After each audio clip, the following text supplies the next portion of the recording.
A miracle is when God intervenes to the way things are. So many people get so discouraged with a no, and a no is simply God allowed things to remain the way they were. When someone dies, they're dead. When someone has cancer, they have cancer. So what we're asking God to do is to miraculously intervene into the very fabric of reality and change that. We're just basically at the mercy of God. Hey everyone, welcome back to another episode of the Other 6 Days podcast, where we chat about life outside of Sundays and what it means to live from our gatherings and not just for them. I'm your host, CJ McFadden, and I'm here today with a very special guest, Pastor Matt Brown from Sandals Church. If you haven't heard of Sandals Church, then you guys might be living under a rock, because Pastor Matt Brown is the founding pastor and lead pastor of Sandals Church. He's husband, father, pastor, author, and podcaster, and he and his wife Tammy started Sandals Church in Riverside, California back in about 97. Yeah. Yep. Since then, Sandals has grown to about over 13 physical campus locations all over Southern California, and has even greater reach across the globe in the digital space through their online and Church Anywhere ministries. Anyway, Pastor Matt, thanks for taking time to join us here on our podcast today. Yeah, thanks so much. It was such a blast to be here with you guys today. We really appreciate it. Yeah, it's a great message, and just looking forward to our time together. So, quick question. I'm sure you've been asked this a million times, but for the listeners who might be new here, what is the name Sandals? Where'd that come from? Yeah, so two places. So Romans 10:15, how beautiful are the feet of those that bring good news. And then I was a soccer player my whole life. Okay. So I have the world's most hideous feet. And I grew up a poor kid. So oftentimes I was playing with shoes that were last year's size. Yeah. And, so I just would only wear sandals in front of people that I was because like my own wife will love me, but she's like, your feet are gross. Oh, wow. And I just was so embarrassed of my feet. And I said, I want to start a church where people can see the worst of me and still love me, to see what's ugly in me and still think I'm beautiful. And so I remember when I read that verse for the first time, as I read through the Bible when I was in my early 20s, I went, I'm going to name my church Sandals. It was like, you knew it. Boom. Wow. And so, yeah. And so then the vision of being real kind of comes from that whole, I'm going to show you the ugliest part of me, and be open, honest. And so that's where the whole real with self, God, and others thing came in. And so, that's Sandals Church. That's pretty cool. I never heard of a church called Sandals, so. Yeah, neither have I. That's the only one. That's really cool. Yeah, I was thinking when you were saying that how cool that is, that people, even for them, might feel comfortable enough to show the worst parts of themselves in a church where you can be real. I love that about your guys' vision statement. So very cool. Thank you. Yeah. So I first heard of Sandals a while back. You guys were here for a Thrive 2020 conference, and it was in some of your great work that you guys did with the Enneagram and a popular message series back in the day. Yeah. So that was my first exposure. I was talking to your executive pastor. What's her name? Natalie. Yeah. And she was telling me, she's like, we should have Ricky do a series on the Enneagram. And I still have that book, a book called You. And I was like, oh my gosh, I got thousands of those in a warehouse. I'll give them to you. Yeah. So yeah, you guys should do that series. That was my first book that I wrote. And it did really well. I was surprised. Some people with the Enneagrams think it's the devil, and others people think it's magical. So I never know with Christian. It's like who's a Democrat at a party? Yeah. You don't know. I mean, 50% might be, and then the other 50% are like, how on earth? So I just. The Enneagram's kind of like politics. I'm always like, I don't want to bring it up. Yeah, so. You're not sure, huh? Yeah. We're always like, hey, guys, it's just a tool, just so you know. And so, oh, man. I love that.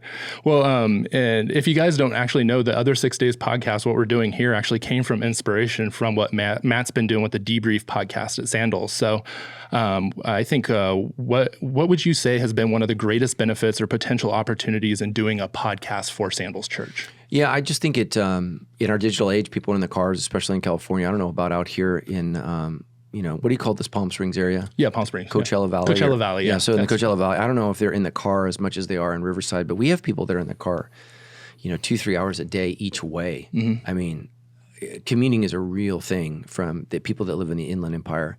And so I just realized digital reach is everything. And so you take a church, just to multiply your voice, you take a church, we would gather on Sunday, 10 to 15,000 people, depending on the weekend, and then you multiply that to 100,000 people during the week. Mm-hmm. And it's just a great way. And then for me, it just was to take the message a little bit deeper, because I can't talk about everything that I wanted to talk about in the message. And so it's a way to debrief the weekend message. Yeah. And then specifically questions that people had, hey, you said this, I don't understand that, or why did you communicate this way? And so it's really to help people think and think through the message a little bit, and to talk more in depth about issues that because when, somebody comes to church, I'm preaching to the mature Christian, to the new Christian, and to the non-Christian. And that's just really challenging to meet all those needs. And so the debrief really is more of a deeper for the new Christian and solid Christian to take them a little bit deeper. And that was the idea behind it. And then I just started answering questions. What's your question about this? And that really just took off. And, it's a bizarre thing. But I just want to encourage, your audience to, if you're in small group, to push digital media. Like I have this one clip on Instagram, not Twitter, on Instagram that's above 12 million views. What? Yeah. So, on Twitter, you might hit something like that, but on, not Twitter, on TikTok, you might hit something like that. But to hit something like that on Facebook and Instagram, it's rare. 12 million views. And that's a point I'm making in a message. Yeah. So just think about that. Like an NBA game might have 1.5 million people watching. So you're 6 times that audience. Wow. So it's really, really important that we support digital media. The devil's out there, so why not put Jesus in the mix? That's what I say. So I love that. Yeah, we found the exposure is huge, and we're getting such positive feedback. And and you guys have kind of set the standard for that. I talked with your online pastor, Fredo Ramos, over there, and he really was just super generous with your team and introducing us to all of that. So super helpful for us. And has really set us up well here. And we're able to go a little bit deeper after the message or the topic that we're on. And then also the casualness of it, we can laugh and joke, and there's a lot of fun here. Yeah, so, I love it. Yep, enjoy it. Just as your audience knows, I'm funnier than Ricky. Yeah. and more humble. Oh, they'll find out, yeah. There it is.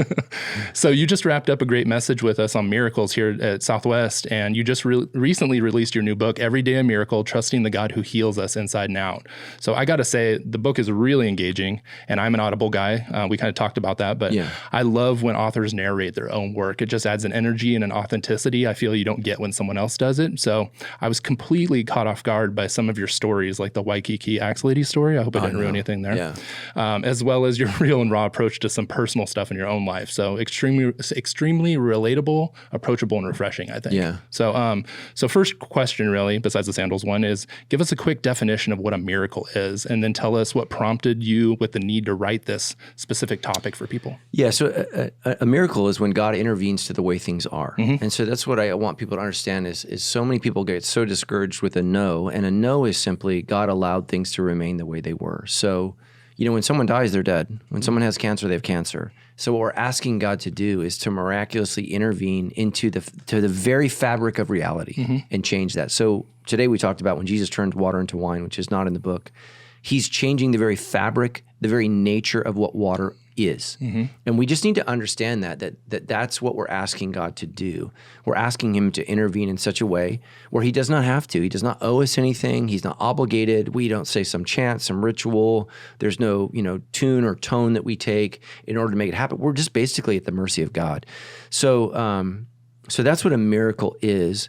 And what I would say is, and I didn't cover this in the message today, but all miracles are simply life extensions. And so Hezekiah is the best example of that, where the Lord says, you're going to die, or Isaiah says that to the Lord. There's nothing you can do about it. King Hezekiah prays, repents, and God says, I'm going to extend your life 15 years. That's what a miracle is. It's an extension. Even Lazarus in the Bible, in chapter 12 of my book, he had to die again. And so, that's the reality. And so this is the consequence of sin, and this is the way things are. What was the second part of your question? Because that was a good one. Yeah, no, I was going to ask, what prompted you with the need to write about this particular topic? Yeah, for people. So the miracle where, I saw the boy come back from the dead was 2012. And I don't know why I wasn't like, I need to write about this. I think I had to process it for years. Like, I had a big question. Okay, why, God, did you answer my prayer? Like, to bring someone back from the dead is, I didn't grow up like charismatic. Like I told my charismatic friends, I was like, yeah, I brought a guy from the dead. They're like, oh, I remember my first time. I'm like, really? Oh my gosh. And so I'm just like, because I really saw this kid come back and it was right in front of my eyes, and in a hospital, in an OR room, in front of the most brilliant medical minds possible. It's not like me and you, like, oh yeah, he's dead. Like this is, these are doctors getting ready. Dead. Yeah, he's dead. And was that movie Not Mostly Dead? Dead, all the way dead. Yeah. Oh, the Princess Bride. Princess Bride. Yeah. So good reference. Yeah. So he was dead, and it really changed me. And I think I wasn't ready to write it. It wasn't until COVID where I just saw so many great people from our church pass, and you're just like, oh my gosh. And then we would pray over people, and they got well. And like crazy got well, and there was this one guy in our church in the book. I call him the oxygen guy. I call him oxygen guy in the book. And he came up to me and I was like, oh, do you need a miracle? And he's like, no, I am a miracle. And when I heard his story, so this guy was, an elite soldier in the U.S. Navy, trains, Navy SEALs, and this guy got COVID. And, it's just like some people, and he was basically almost on the verge of death for months, where they're pumping his blood completely out of his body and putting, because that's how low his oxygen levels were dropping. Yeah. And his wife came forward for prayer during our series called Healer. And we prayed over her, and he woke that day, and he was in church next week. I mean, it was bizarre, man. And his story, he lost, it was 185 pounds when he went in. He was like 130 pounds when he came out. And he had to learn to walk again, talk again. Like, he had major, major issues, but the Lord healed him. And he told me that he had a dream where his father said, the Lord will heal you if you serve Jesus. Yeah. Are you ready to serve him, son? And his father's dead. Oh, and he said, yes, Lord, I'll serve the Lord. And that's when he woke up. Yeah. So I'm like, okay, God is doing something. So if I came up with another title, it would be Surprised by Miracles Every Day or something like that, because I didn't grow up in that tradition. It's not my vein. And, whenever somebody says, oh yeah, so-and-so, and I'm always like, okay, really? That's kind of my personality. A little skeptic, yeah. And so it's just interesting that God would use me, a skeptic, to be the guy writing the book about miracles. And so, so I think I processed it, but I just saw God do so many things. And like Natasha, the chapter on Soul Cry, she's like one of my close friends at work. So every day I see her. And so every day I'm reminded, like City of Hope gave her 3 weeks. Yeah. And I have a picture of her body scan in my phone of her cancer. And I remember, because she showed it to me, she's like, this is what we're praying for. And she looked like a Dalmatian dog, and it's just black everywhere in her body. I mean, in her brain, every vital organ, lungs, kidneys, liver, pancreas, stomach, I don't think it was in her heart, but it was all completely around her heart. Wow. And City of Hope said, there's no hope. Yeah. And we prayed, and she's been alive for 6.5 years. And she actually, she's battling now with the effects of treatment. Yeah. More so than more so than the cancer. It's like, oh my gosh, the way we fix things, the Lord Jesus is so much better. So I just was like, I got to write this book. Actually, HarperCollins said no. So I was under a 2-book contract. They said no. There's too much death. And so I had to go all the way up to the president of publishing. Wow.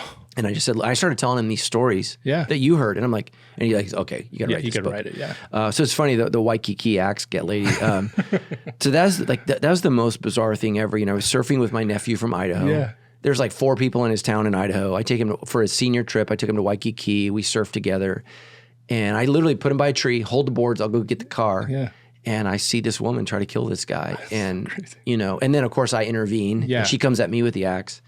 And then the funniest part is when the cops arrive, I'm holding the axe in my hand. So I have to like get on the ground, and do the whole thing. Do the whole thing. But I remember telling the detectives, like, I've been here for an hour and a half. My nephew has got to think I'm dead somewhere. And they walked me down the beach to go get him because they wouldn't let me leave the scene because they don't know who tried to kill this guy. Yeah. And unfortunately, I did have the axe in my hands. Yeah. But yeah, so when I did the interview with the detective, he's like, can you remember anything? I'm like, yeah, her underwear was turquoise. I just remember he's like, what? And I'm like, no, it was turquoise. And then the next day he called me, they were turquoise. Yeah.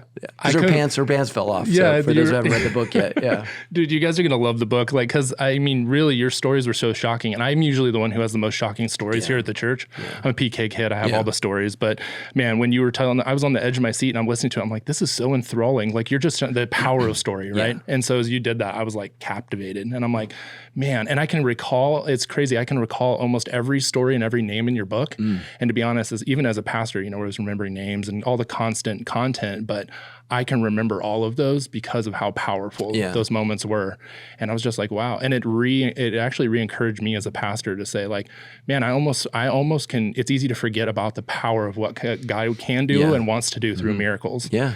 And so I love what you wrote too in there. You said miracles are for all people. I haven't thought about that because like I was like, we mostly think of that as kind of a Christianese thing, like a miracle. Oh, God did it. Yeah. And you were like, no, that's actually for people who are far from God to know that God is who he says he is potentially. So think about, what does God do to deliver the people of Israel? Miracles. And when you're a pastor's kid, I never thought about, so I always thought about Jews crossing the Red Sea. Yeah. It's not just Jews. Yeah. It's all kinds of people saw the miracles, all kinds of tribes, all kinds of nations. So Cairo back then at that time is like New York City. It's full of people from everywhere because it's the mega city and the mega country at that time. And so that's why, the 10 Commandments are so important. Choose this day who you serve is so important. Aaron, they asked me for this golden calf. It's because half of the people are pagan. Yeah. They don't know who they are. And even if they are Jewish at the time, they're more Egyptian than they are Jewish because they've been, it's just like immigrants to the United States. If your family's been here 3 generations, like a little bit about where you came from, but the truth is you're far more American than you are whatever your 23andMe says you are. So, it's just so important. And I saw God just do miracle after miracle after miracle. And like that little boy that God brought back from the dead, Vietnam is a communist country, so it's atheist. So there's no religion, and they kind of allow traditional Christian churches that were there just to keep the international communities off them. But they investigate everything. People are terrified. People don't realize in communist countries, it's illegal to gather. Like, why are you gathering? Like we just Really? take that for granted. United States. Yeah, in China you can't gather either. Like why are you guys meeting together?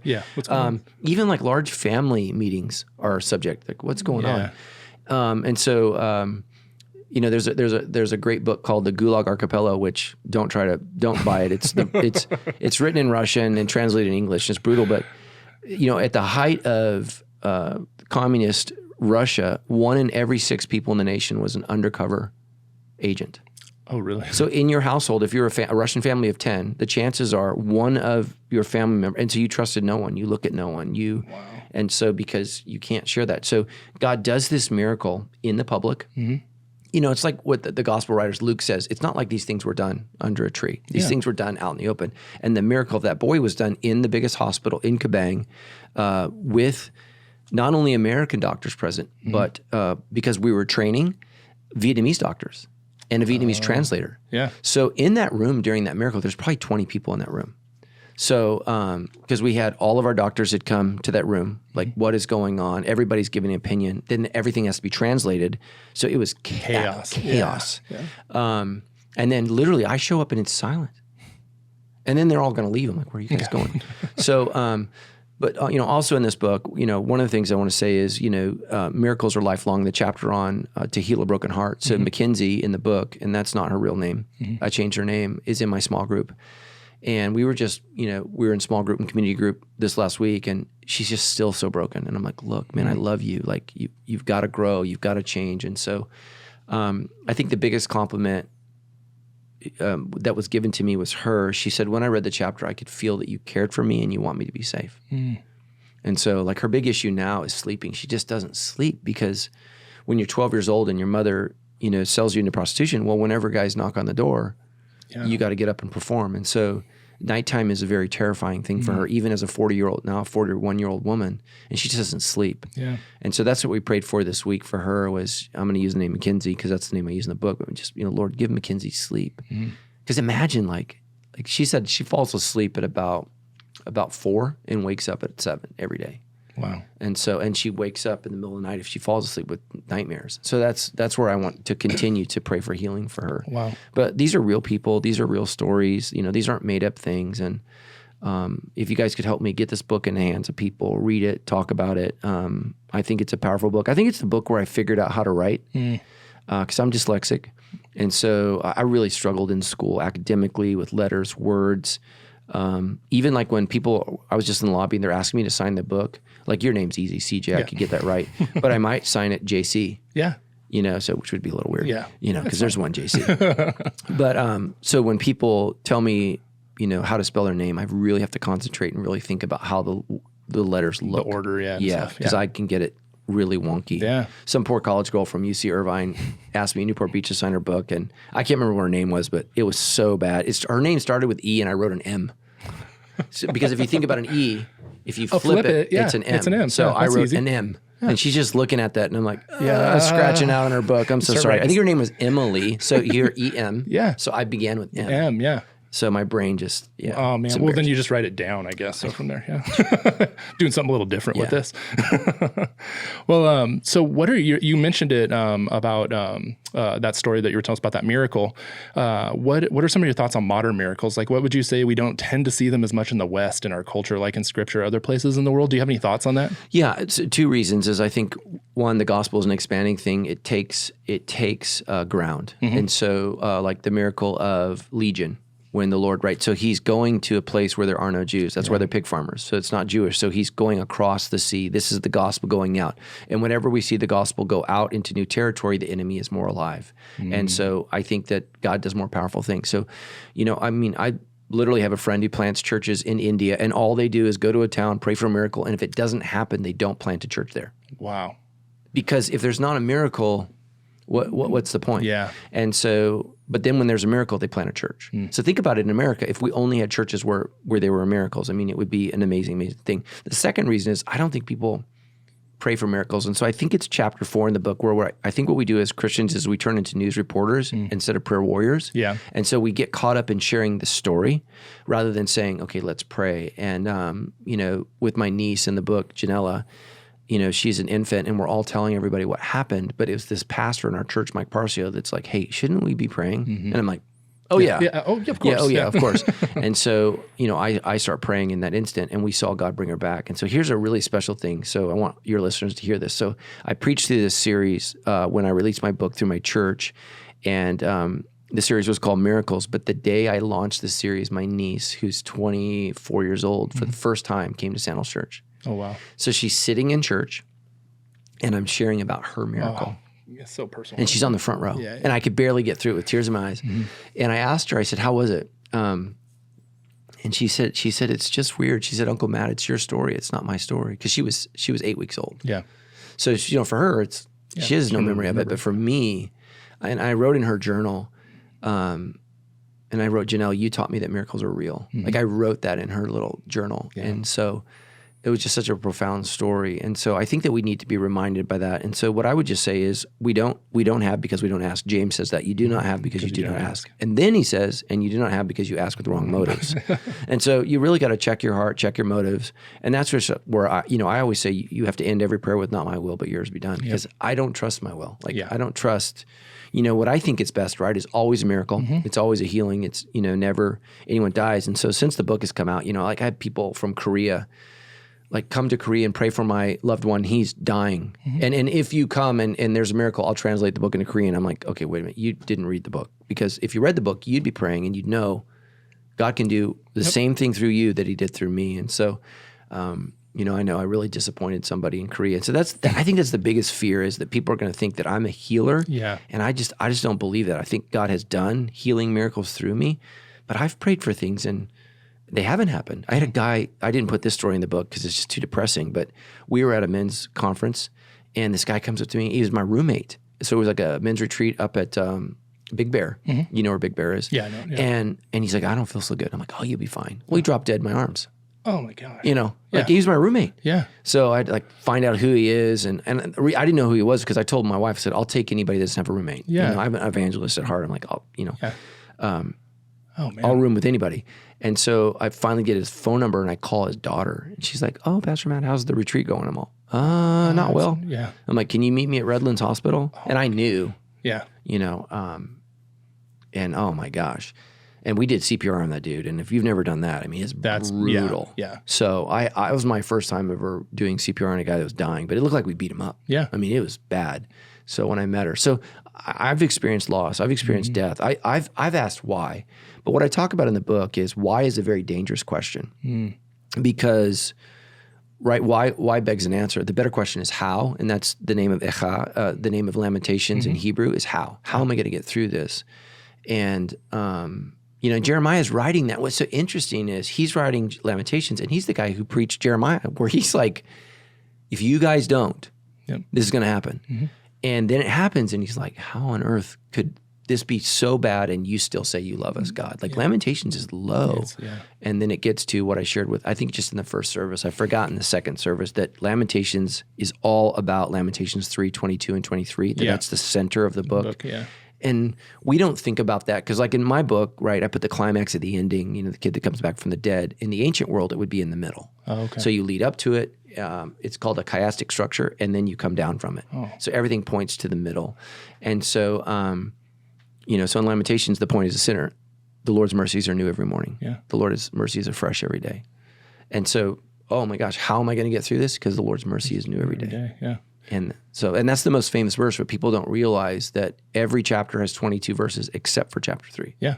So I remember you saying that in the first service, and you were talking about, you're like, hey, the fact that you're alive today and you have another breath is a miracle. Is a miracle. Yeah. I thought that, it was really profound. So, so what would you say to those who have been on the receiving end of if you only had enough faith, then you might see a miracle argument, and how does this argument hinder or hurt those it intends to help? Yeah, I think it's abuse. I think it's, a lot of my charismatic friends, I think they abuse people because what you do is you put, now it's on you to produce the faith.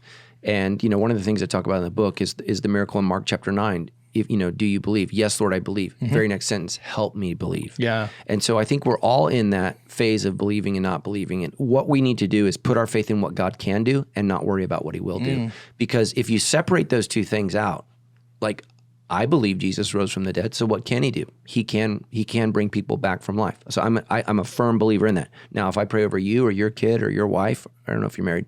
I am, yeah. You're married. Yeah. I don't know what he will do. But if I can divorce myself from the outcome and cement myself in just the truth of the Lord, I can pray powerfully. And it's really helped me because people come up to me, especially after the book, you're the miracle guy. Yeah. And I can get really weird about that. And I just go, look, man, I have no idea what God is. He doesn't call me. Yeah. He's not like, hey. Now, I do from time to time feel prompted to pray for someone. And I think years ago, it was a young man in our church that got diagnosed with cancer. And I just told him, I was like, the Lord, I would never say the Lord told me. I would say, I feel like God's telling me. I use those words. I feel like God's telling me, because there's a gal in our church she comes from a charismatic background, and someone in the church told her, the Lord prophesied to me that your dad won't die. And he died. He died, yeah. It's a little dangerous. And I would say, you gotta get another church. Like if that's going on, that's just abuse. Yeah. And we don't know why what God does. That's why, again, why is a terrible question. And it's, by the way, it's the question Jesus asked, Lama Lama, which in Aramaic, I'm saying it in Hebrew. Lama in Hebrew is why. In Aramaic, it's I can't remember. I can't speak Aramaic, but in your Bible, it's Aramaic. Yeah. But he's asking why, and there's no answer. There's silence, and we need to remember that. And I think that it's instructive. And then I said in the book, and then what happens, people bring him sour wine. And I think that when we try to come up with an answer, it's sour wine. What we're really doing is we're producing bitterness in the lives of people. And so, like the woman whose husband tried to poison her in the book, and the older woman says, well, God will never give you more than you can handle. I'm like, I just wanted to smack this old lady. I'm like, why would you say that? Yeah. I can't imagine if my wife tried to poison me. I mean, I don't know. I don't even know how to process that. Yeah. Well, it was well-meaning, right? I think there was good intention there. It was just a misuse of scripture, right? Yeah. So yeah, I think that happens a lot too. No, and I appreciate that. I was going to ask you, the last question I was going to ask you was, how can we maintain a faith and call him the great physician and healer when we don't see him perform the miracles we expect? So he's the healer for others, but not for me. Maybe you can help offer some insights on how we maintain our faith when healing doesn't occur the way we expect. Right. And so, this is a huge misunderstanding of Christianity, and when we've just lost it. I think N.T. Wright is trying to save Christianity, but we just, for us as Christians, right, it's about giving your life to Christ so that when you die, you go to heaven. And for the early church, that's not the end. Yep. That's going to heaven is not the end. It's the resurrection. And so what I talk about in chapter 7 of the book, when God says no, when I walk through the horrific stories of losing a good friend to suicide, and then losing one of our pastor kids to self-harm. He was 12. Yeah. Like it was, and I don't even use the word suicide because he didn't know what he was doing. Yeah. Like he just, noble. Noble. He just, he had no idea what he was doing that day. But what I said at the end of that chapter is, when Christ returns, there will be no more death. There will be no more suffering. There will be no more mental illness, and there will be no more no's. And so a lot of these no's that we think we got, like think about if you pray for a loved one and they die. God, why not? And then all of a sudden they're resurrected. Now that's a yes. Yeah. So Every death in the resurrection is a yes. It's a yes. It's a yes. Yeah. And so so when you think about it, how does he wipe away every tear? Because I can't cry for you because you're not dead. Yeah. Like, what? I mean, think about the hug session at Resurrection Day. Like, we're just going to be like, oh my gosh, and we're hugging our loved ones and our family members and all of these things that we were like, God, I don't understand why. And what I think the no is supposed to do is point us to the resurrection. And so we've lost that. Like, because now everything's dying, go to heaven. And so I share this at my church. If you go to the East Coast and you see Christian tombs, you know what you won't see anywhere? What? A cross. Not one cross. Crosses are not introduced into America until Catholics come. So the cross is a very Catholic thing. And so early Christians would have been very, very uncomfortable with that because that was a symbol of persecution. And that was a symbol of all the war in Europe and all the pain and all the suffering. And that's, if anyone's Catholic, I'm not saying that you're terrible. All Christians have been terrible. I'm just saying that was the reality. What you do see on the Christian tombs is a head with hands. So it looks like 3 bumps. A big bump with 2 on the side, and it's the resurrection. Like peeking over? Yeah, like I'm coming out. Wow. And so you'll see that everywhere, and then at some point the cross takes over the resurrection, and then it just becomes, well, they're in heaven. They're in a better place. And so, on my debrief I said a couple of weeks ago, I was talking about understanding like what happens when we die. What I say is it's like very clear signs pointing into the fog. So I got this Bible verse. It's very clear, but it's pointing directly into the fog. And so to be very careful, because what Jesus says in John 14 is not, don't be afraid because when you die, you'll be with me in heaven. He says, don't be afraid because you will be with me in paradise. Same thing that he says he says to the thief on the cross to be with me in paradise. What he says, I flipped it in John 14, is don't be afraid because behold, I go to prepare a place for you. But listen to this, when it's ready, I'll return for you. Yeah.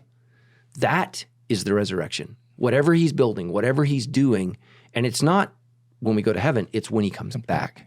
And that's what Christians have lost, is we've lost the love of the resurrection. This idea that not that we go to a better place, but that we live on earth. You were not made for heaven. I was not made for heaven. We were made for earth. And the end is not that we go to heaven. It's that heaven comes to earth. It's the marriage of heaven and earth, the way things are supposed to be. And, so many Christians, have you been to Israel? No, I haven't yet. Yeah, so I've been like 6 times and trying to learn to speak Hebrew, and it's just, oh my gosh, it's been brutal. But you're dyslexic, so that might work out. It makes it worse. It makes it so much worse. And so, Sorry. But when you go to the temple, a lot of Christians don't understand why the temple is so important, because the temple is this place where heaven and earth meet. It's its own place. It's like, I can't describe it, but it's like the place where the multiverse meets. Like if you're a Spider-Man fan, right? It's the place where it's not heaven. Merges, It's not heaven, it's not earth, it's both somehow. Yeah. And so that's what Christians don't understand when Paul says, hey guys, stop sinning. Don't you know that you all are the temple of God? As a born-again Christian, I'm the place where heaven and earth meet. And I'm not either. I'm the temple. And I'm this very, very unique place. And so what we long for is experiencing that in a new way where it's not mystical anymore, but it's reality. And C.S. Lewis is the one who so famously says that the new heaven and the new earth will be more real than this one.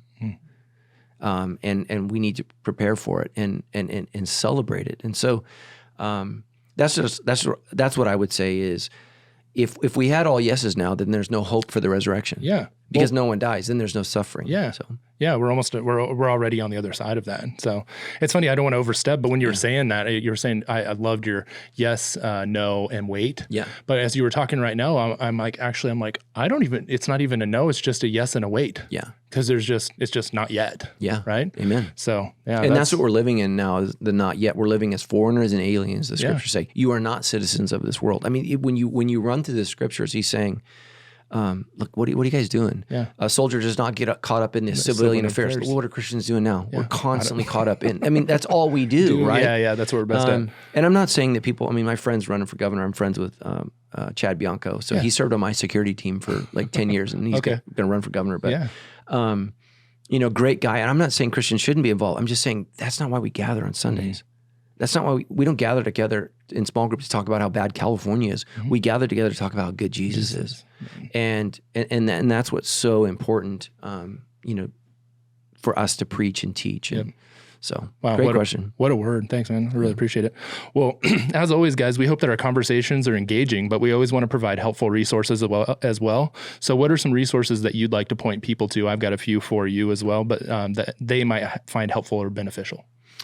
Resources that I have. You have other ones. Yeah. So my book, Everyday a Miracle. I have another book called You. You can get those on Amazon. I think you get the book called You for like $2.95 on Amazon. Oh my gosh, it's discounted. That's so sad when you see your book for less than it cost you to print it. It's like, that feels good. All right. Yeah. The Lord continues to humble me. It's doing well. Yeah. So check it out online. What I would just encourage you to do is get this book and get a group of friends. Yeah. And so you got it on Audible, but one of the things that I did that I'm so proud about this book is at the end of every chapter, I'm the only person I know that's done this, is I put a QR code and you can see me do a video. I know that's genius, dude. It doesn't come across on the Audible. That is so you awesome. have to have the book in order to do that. But if you scan that QR code, you go to a website and I talk to you at the end of each chapter. Oh, that's really cool. And so I like that because like I read the book because I want to hear the author. I want to get to know the author. And so I put that in there. And the whole thing about Lamentations is only in the QR code. Oh, okay. So I didn't put it in the book. I'm going to have to get it. Yeah. I'm going to have to get it. So anyways, get the book, share it with a couple friends. But what I would just say is get a small group together and go through it and then just help me get this word out. I really appreciate that because like you said, I think the book is going to change lives. I think it will help a lot of the hurt from the charismatic name it and claim it movement. Like your aunt, he died because you didn't believe. Like that stuff's just dysfunctional. And again, and a lot of that stuff gets fake, where those people in the wheelchairs aren't really handicapped. It gets really weird, and so I don't feel that pressure. Yeah. Because I'm not God. I don't know what he's going to do, but I know what he can do. Yeah, you leave it up to him. Amen. Man, I've already had some great conversations, and I just read the book last week. So I strongly believe that it's going to do exactly what you hope it does. And so we'd encourage all of you to go out there and get the book. So also be sure to check out the Debrief podcast with Matt Brown. He does his own podcast too. That's where the other 6 days kind of came out of that. So I'd love for you guys to go check that out. He has a lot of great, real, raw conversation about some hot button topics, and they don't shy away from anything. Very cool. Thank you. And then also you check out their church website. They got tons of podcast music and more and all that stuff, and social as well. And then as always, we want your question, comments, and feedbacks here. Leave a comment on YouTube, or if you're just listening, you can email us at theother6days@southwestchurch.com, number 6. And any last comments or thoughts before we wrap it up, man? Just I love this church. I've loved this church for a long time. I know you guys have gone through just as an organization, just a lot of stuff. When I was first cutting my teeth in ministry, I listened to the pastor that was here that was just, world famous. And so just watching that and then gotten to know Ricky and then April and just very, very pleased that the Lord has brought you such a good shepherd and to see what God is doing. And one of the things that just made me so excited today was see how multi-ethnic it is here now. Because when I came here years ago, it was not that. Country club, yeah. So just very, very grateful that God is doing something new here and he's working and just ministering through Ricky. So what I would say is I love you guys, and I'm just very humbled that you would allow me, a guest shepherd, to come in and preach and teach. And so thank you, Southwest Church. Oh, thank you. Thank you for the ministry you're doing and just the way you're shepherding people. We love what you're doing as well. So, there you have it, guys. Thanks again for joining us on another episode of The Other 6 Days. Be sure to hit that subscribe, follow, share, and like. Spread the word. And as always, take what you've heard and turn it into something you can do to further the gospel in the world around you. Until next time, see ya.